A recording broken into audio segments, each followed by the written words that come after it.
अच्छा, भगवान से अपनी रक्षा के लिए भी कहना नहीं पड़ता,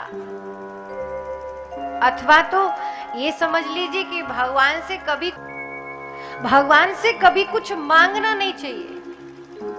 अजी बोले आप तो कहते हो संसार से नहीं मांगना चाहिए, जो कुछ कहना है सो भगवान से कहो, भगवान से मांगो, देने वाले तो प्रभु हैं।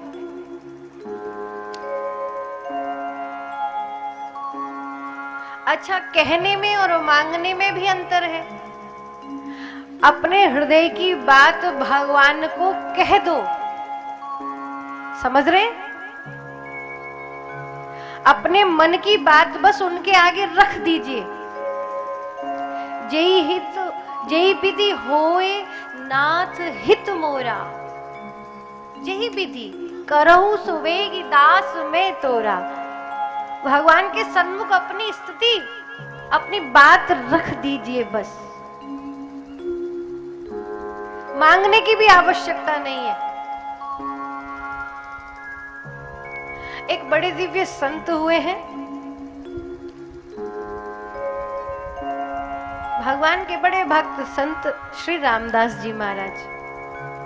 उनका एक बड़ा सुंदर प्रसंग आया। एक बार रामदास जी से इनके शिष्यों ने पूछा, बोले गुरुदेव आपको हमने देखा है जब आप भगवान का भजन करते हो, जाप करते हो, जब भगवान का ध्यान करते हो तो आपके होठ भी नहीं हिलते।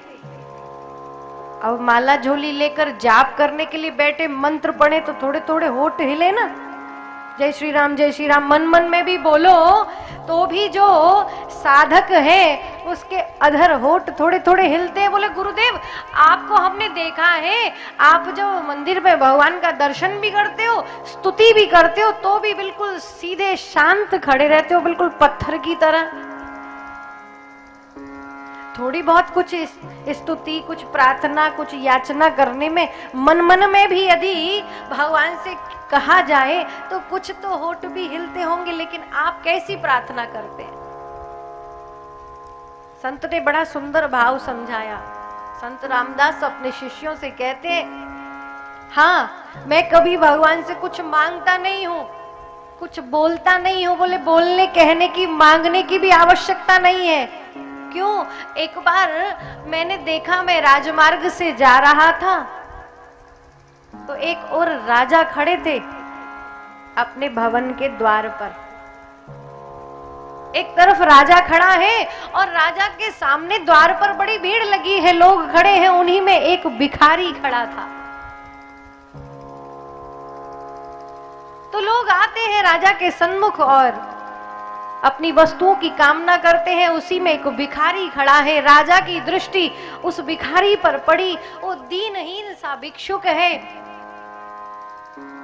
बड़ी ही दीन अवस्था स्थिति है, शरीर पर ठीक प्रकार से वस्त्र भी नहीं है, जो वस्त्र है वे भी आधे फटे हुए वस्त्र हैं, चीर कतीर, ऐसी दयनीय स्थिति। उसका मुख देखकर ऐसा लगता था कितने दिनों से भूखा है। ऐसा वो दीन भिखारी भिक्षुक द्वार पे राजा ने देखा। अब राजा सभी को वस्तुएं दे रहे थे, उस भिखारी को देखकर राजा देखते रहे, फिर बोले कि तुम्हें क्या चाहिए? अब जब राजा ने कहा क्या चाहिए तो वो भिखारी कुछ नहीं बोला। वो बोला महाराज मुझे कुछ नहीं चाहिए। अरे बोले तुम्हें कुछ नहीं चाहिए? कैसी बात करते हो, कैसी स्थिति है? बोले यही तो बात है।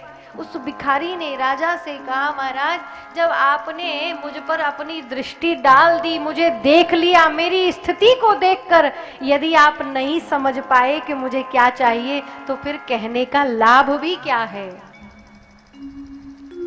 भगवान के सन्मुख पहुंचना है, अपने भक्त को देखकर ही भगवान सब समझ जाते हैं, उनसे कुछ मांगने की, कुछ कहने की आवश्यकता नहीं पड़ती।